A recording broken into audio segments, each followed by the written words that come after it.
One evening I was on my way back from college. There weren't many people on the train, so I sat on the window seat and listened to music on my player. When I got off the platform, I didn't wait for the bus because it pulled away from the stop about 5 minutes before the train arrived, and it was still a long time before the next train. Anyway, I decided to follow the rails. I climbed down from the end of the platform on a wooden ladder made by skillful people and walked along the stones towards the house. At this point I wasn't scared at all, because to my left there were cars passing along the highway, and on my right hand were more deserted, but still familiar places. I walked past a ruined factory, low brick buildings and garages.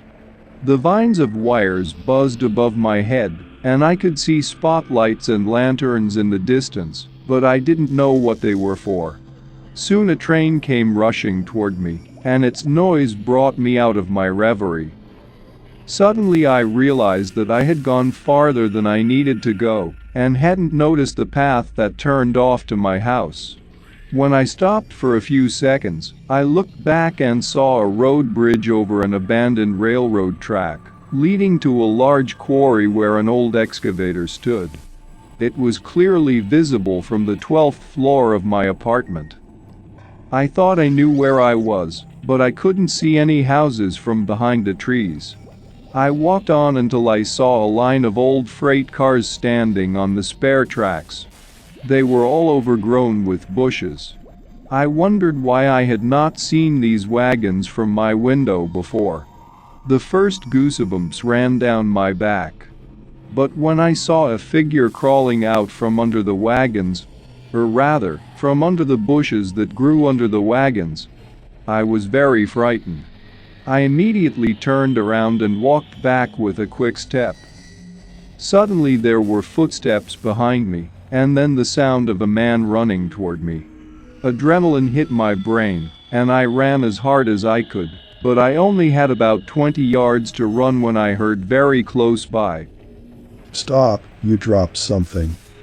The words were like a stopcock. My mind instantly cleared, and when I stopped and turned around, I saw a fat man with greasy, sparse hair. He was wearing some kind of overalls and had a flashlight in his breast pocket. I didn't remember his face well, but he was definitely wearing glasses.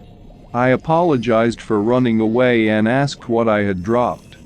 The man held out his hand, clenching his fist, and when he unclenched it, I saw a rock there. When I looked up at him, I saw that he was smiling. He said, "It's yours, you dropped it." I instantly turned and ran away from the stranger. I felt him grab the edge of my bag, but he couldn't hold on to it. The wind rumbled in my ears like I was riding a motorcycle. I ran through the woods, heading in the direction where my house and the path I'd lost should have been. Behind me the bushes rustled. He was obviously following me and was very close. I ran out onto the path and saw my house, but it was still about 200 yards away. And then I had the urge to turn around. I saw this man behind me with his head bowed. His arms were dangling from side to side like rags. It was not running, but something like a race. He was clearly bouncing. Seeing me looking at him, he shouted, "It's yours, I don't want it."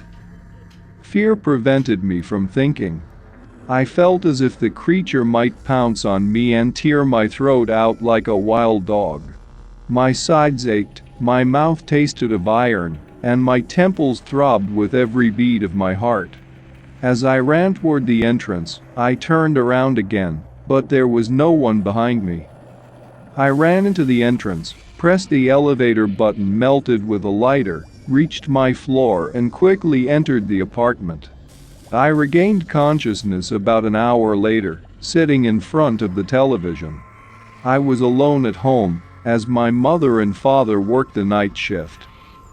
The windows of my apartment faced both sides, and I decided to see if the creature was wandering near my house, but I did not see any signs of life in the street. I hardly managed to sleep, and in the morning I decided to look through binoculars to see if there were any of those cars on the tracks. It turned out that there were, but for some reason I had not noticed them before. I didn't feel like eating, so I got dressed and decided to walk to that place in the daylight.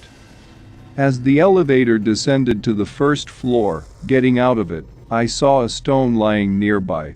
Apparently, it had been placed in front of the elevator, and someone had kicked it away. I don't know if it was the same stone, but it didn't look like a piece of asphalt, but like a railroad track stone, and of the same size. The desire to go somewhere was gone all by itself.